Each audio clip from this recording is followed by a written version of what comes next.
Okay, this is the beginning of Unit 1. Um, Now, there may be, on average, I try to keep each video 30 to 40 minutes, no more. So if we're going past that, then uh, this may be part 1 of Unit 1, and then we'll have a part 2. That's always a possibility. This first slide shows the cover of the textbook, should you happen to have a hard copy, as opposed to the ebook or e-version of the book. So we're doing Unit 1. We're going to start very, very basic, but it quickly speeds up and gets quite specific. I remind you that there is a language associated with each science,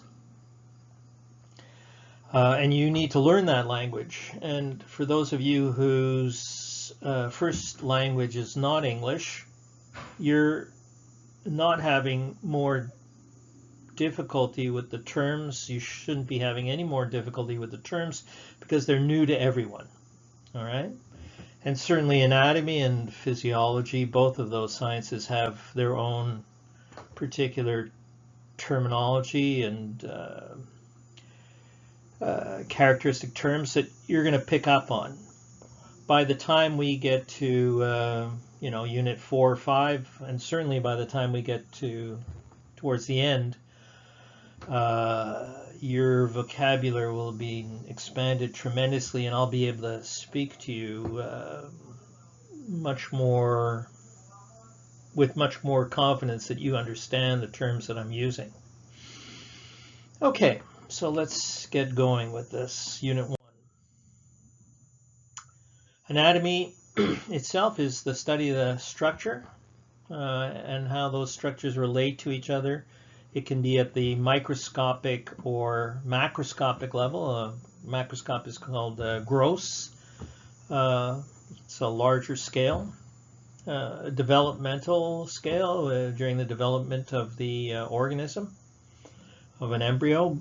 Developmental anatomy is another branch of anatomy. We'll do very, very little developmental, but we will do some. Now, as opposed to structure, it's just anatomy, we will also do physiology, which is the function of the body's different systems. Gross anatomy can be further divided. Systemic, whenever I use the term systemic, it means everywhere throughout the body. So systemic, well, that's one meaning, I'm sorry. Systemic refers to everywhere through the body, but when you're talking about anatomy and you're studying it by the system, it's a systemic study of gross anatomy, and we are learning most of the physiology that we'll do, and most of the anatomy will be by systems. And you'll understand that when we get further. Sometimes anatomy is taught regionally, so that every single structure in one particular portion of the body is taught, such as the abdomen or the leg. We're not going to do it that way. The surface anatomy, of course, is the surface anatomy is structure as it relates to the overlying skin. We're not really going to do much of that. So you're really going to be learning systemic anatomy of the different systems of the body, respiratory, renal, cardiovascular, etc., etc. Now we start simple in this course, really simple.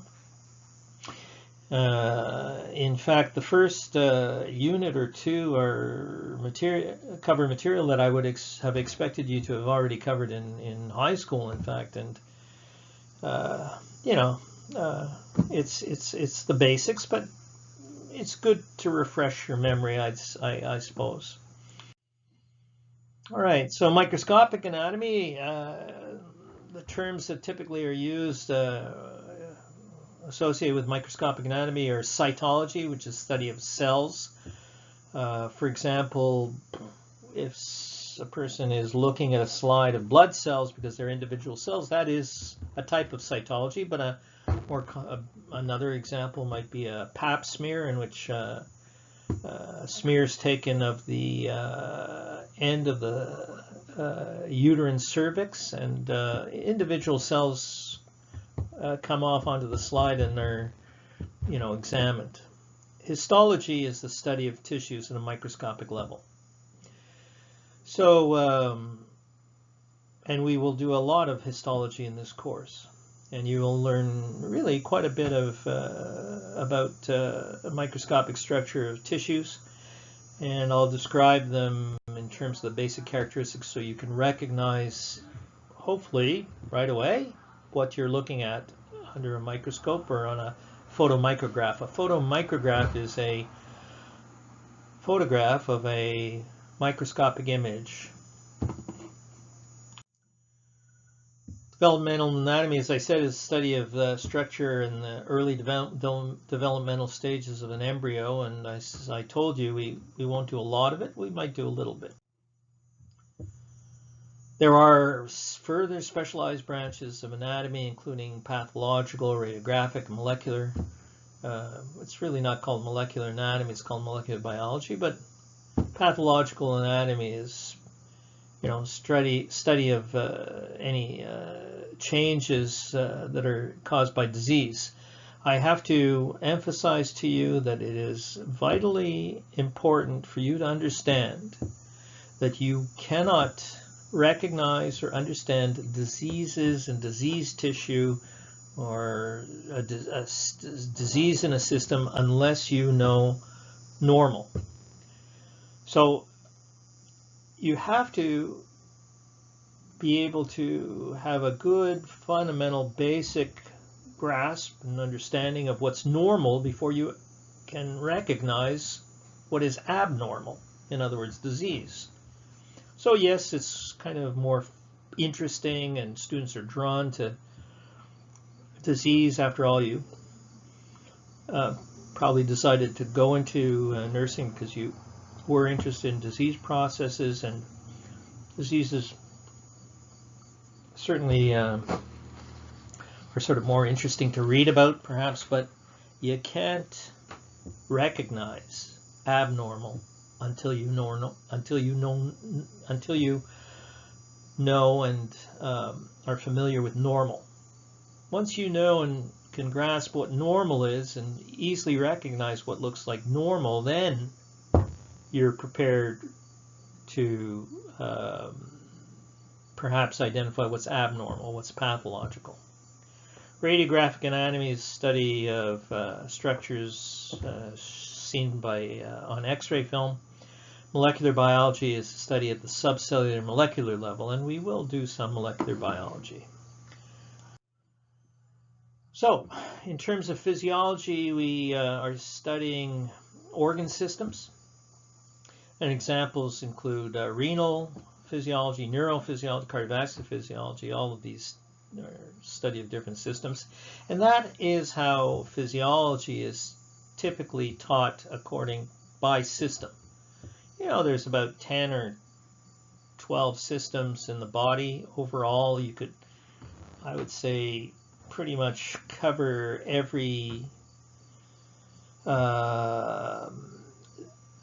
physiological system. If you have, say, 12, you divide it up into 12, and that's how we study it. So first we do the anatomy, and then we do the physiology. First you understand the structure, the basics of the structure, and then you'll learn the basics of how they function, how that system functions.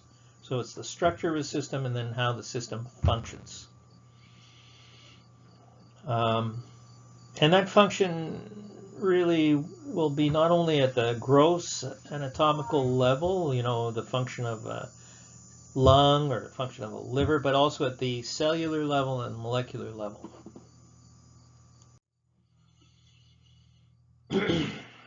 It requires some fundamental, very simple, basic knowledge of physics. It's not any huge amount, but it will, pressure, flow, due to pressure differences, that kind of thing.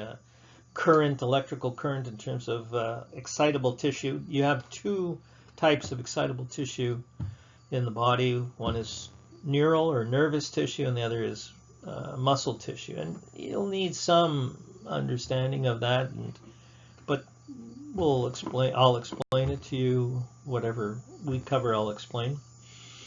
So I wouldn't start thinking that you're going to get overwhelmed with physics. You're not. It's very, very, very simple, very minor. Now, the principle of complementarity applies to everything here that you're learning in this kind of course of anatomy and physiology. It is a basic fundamental principle that function always reflects structure. Things work or function in a particular way because of the structure or form that they have. I'm just going to pause. Okay, sorry about that short pause.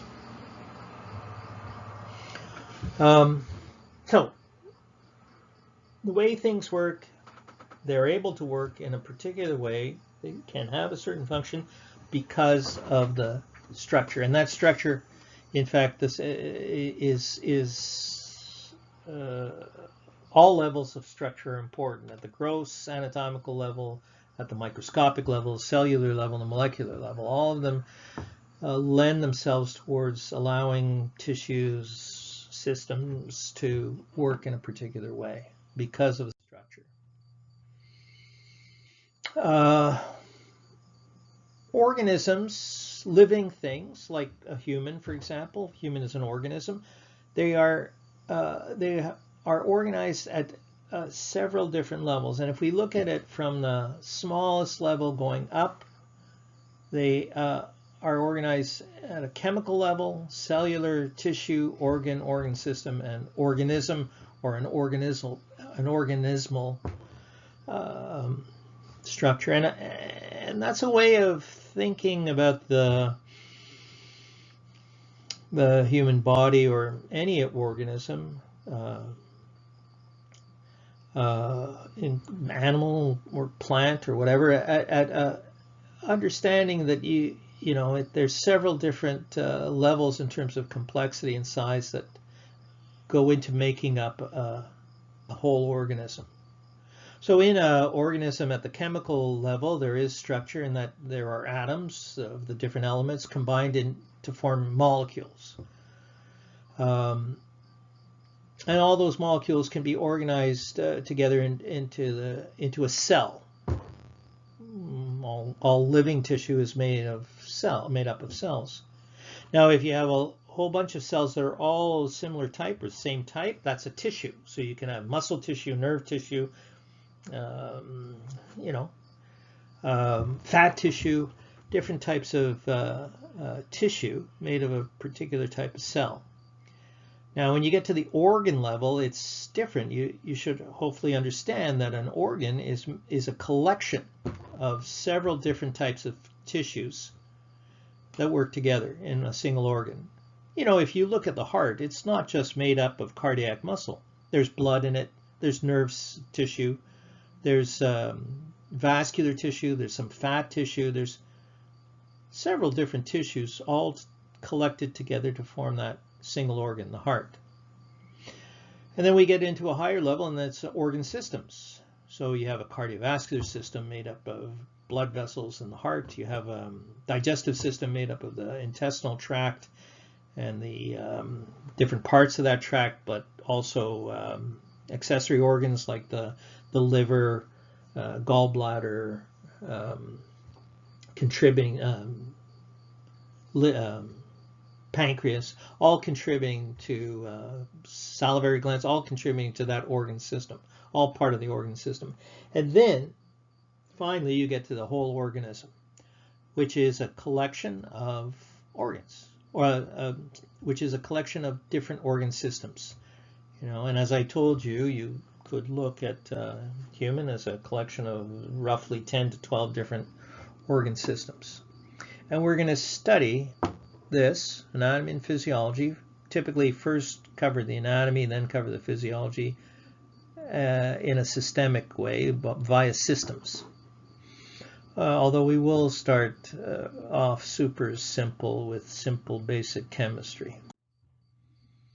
Okay, so here you see a diagram that shows that kind of organization of systems. Atoms organized in molecules, which are then organized into cells, and a collection of similar cells form a tissue, and then you have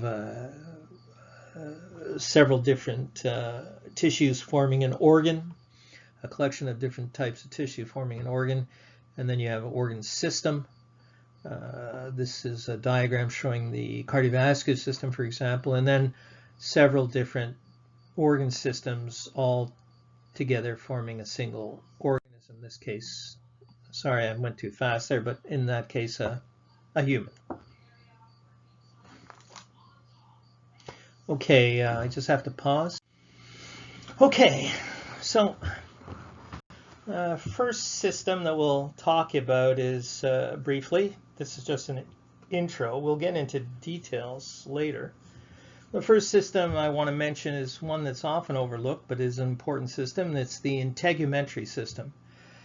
It forms the external covering of the body and is made up of skin, sweat glands, oil glands, or sebaceous glands, hair, nails, protects the deeper tissues further in, the tissue that's further in from injury. And another thing that it does, these are just very general major points. It can synthesize vitamin D, which is an important nutrient, or an important nutritional requirement, body requirement. But overall, one important thing to realize is it acts as an important barrier to prevent entry of any microorganism.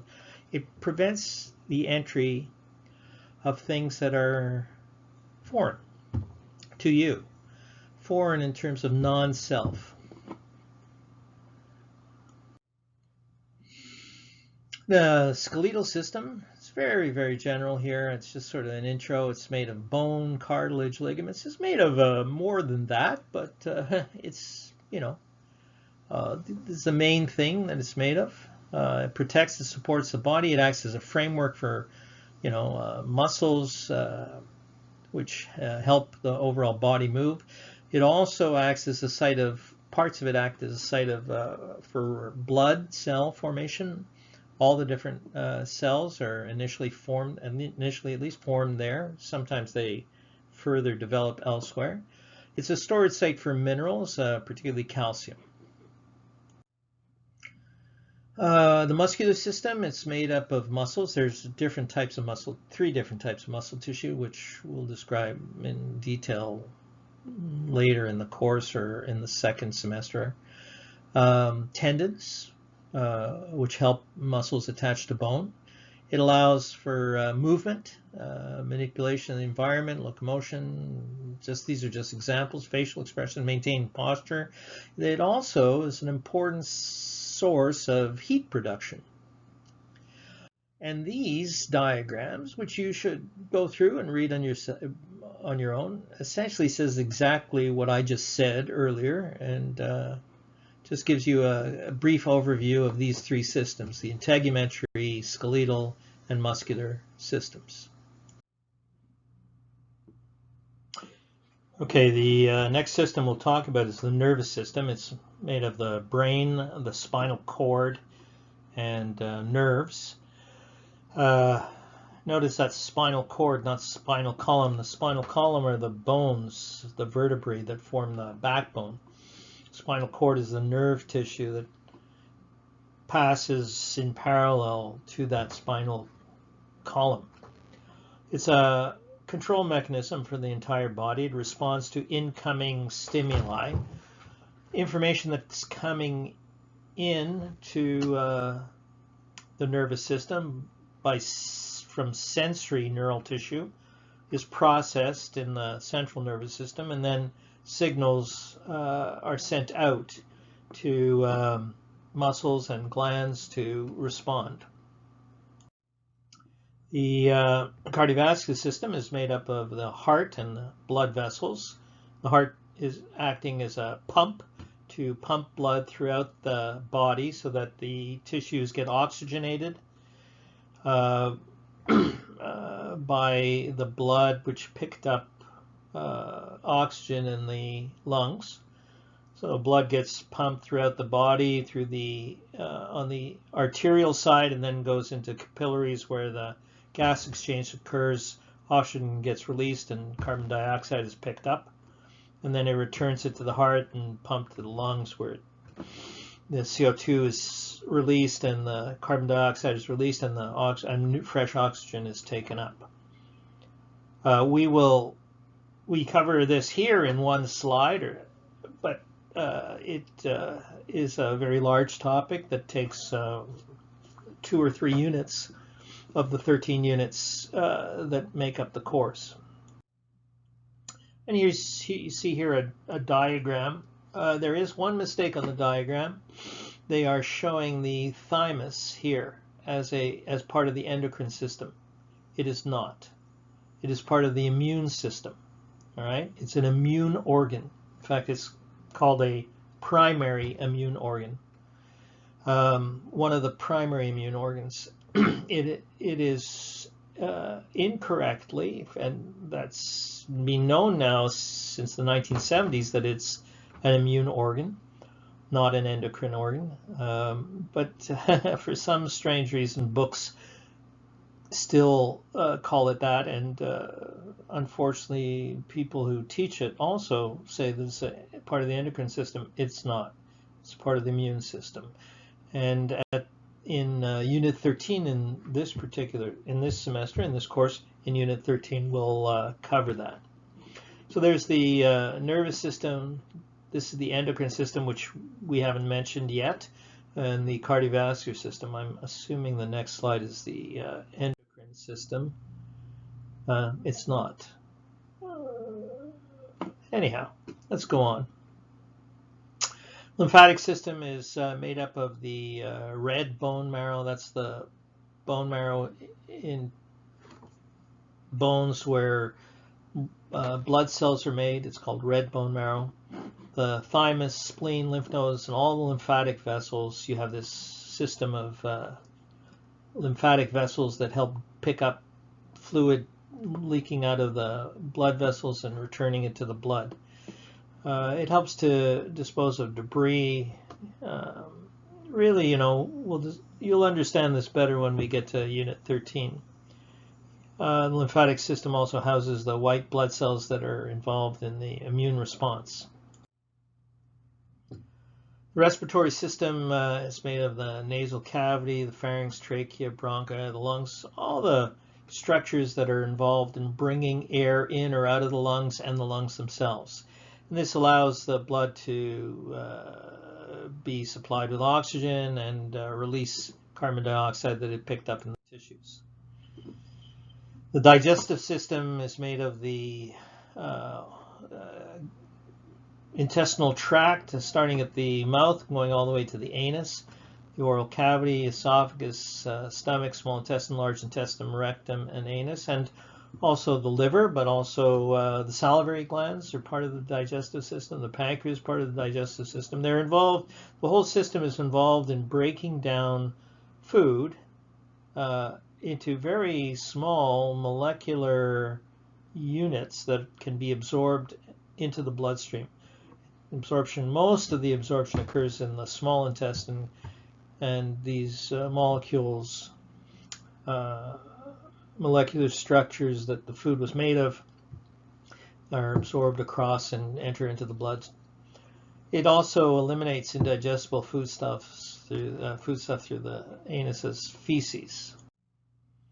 Here you see diagrams showing the lymphatic system, and here correctly they show the thymus. As you can see here, they show the, whoops, just one second. Here, Here they show the thymus as part of the immune or lymphatic system.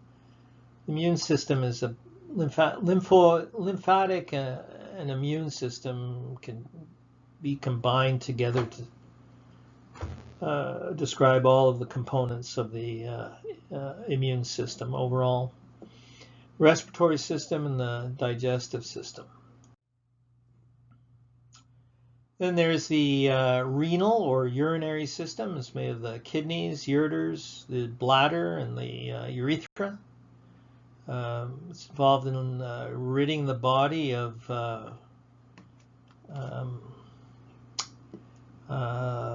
nitrogenous waste.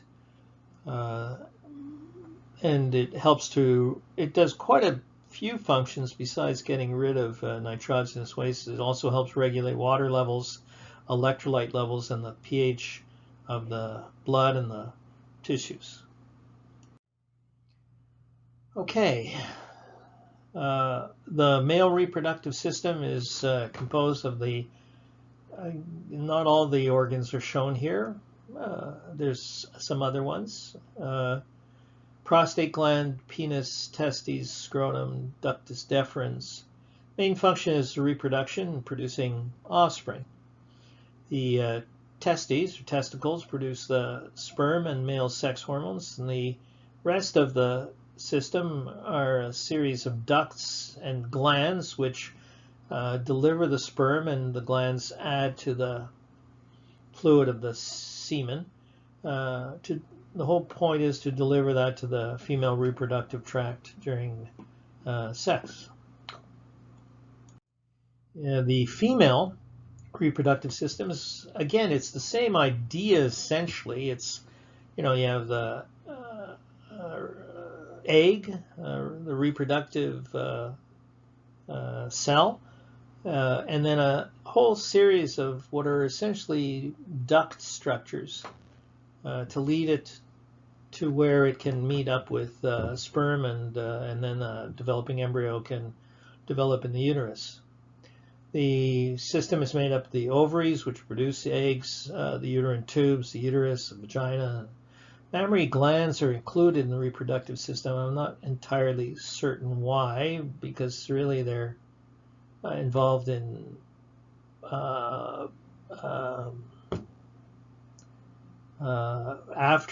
once the fetus is delivered, once the baby's born, that's when mammary glands or breasts are involved in nutrition of the newborn. Main function of the reproductive system is production of a baby, a fetus, newborn. The ovaries produce the eggs and also female sex hormones, and the remaining structure acts as a ductular system, providing site of fertilization and a site for development of the fetus once fertilization of the egg occurs. Mammary glands, of course, produce milk to nourish the newborn. If anything, they should be really included under the endocrine system, I would say, as a exocrine gland. And here we go. This is the summary slides for urinary male reproductive, female reproductive systems. Okay.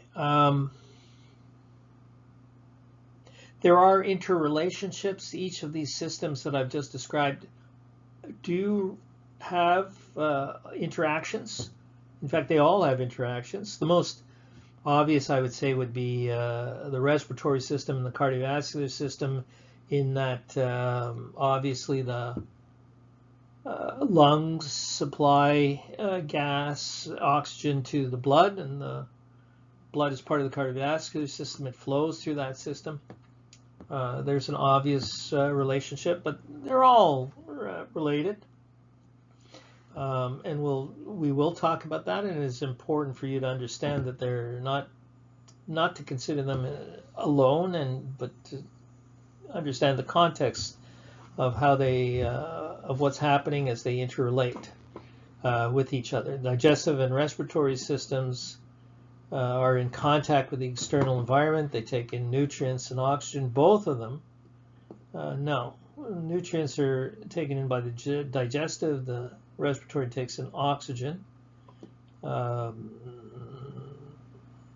not sure why these two systems are here. It's much, much, much less obvious how they interrelate with each other. But there are many interrelationships, as I said. Let's move on. There are a series of necessary life functions that an organism, in this case, of course, we're talking about humans, an organism like a human has to absolutely be able to perform. One is maintaining boundaries, separating the internal environment from the external, keeping it distinct from the outside world. At the cellular level, that's accomplished for each cell by the cell membrane, or also called the plasma membrane. But at the whole organism level, it's accomplished by the skin. So that's maintaining boundaries. Another necessary life function is movement. Organism has to move, so locomotion. Propulsion inside. Peristalsis is a type of movement of the gastrointestinal tract to push food along as it gets processed.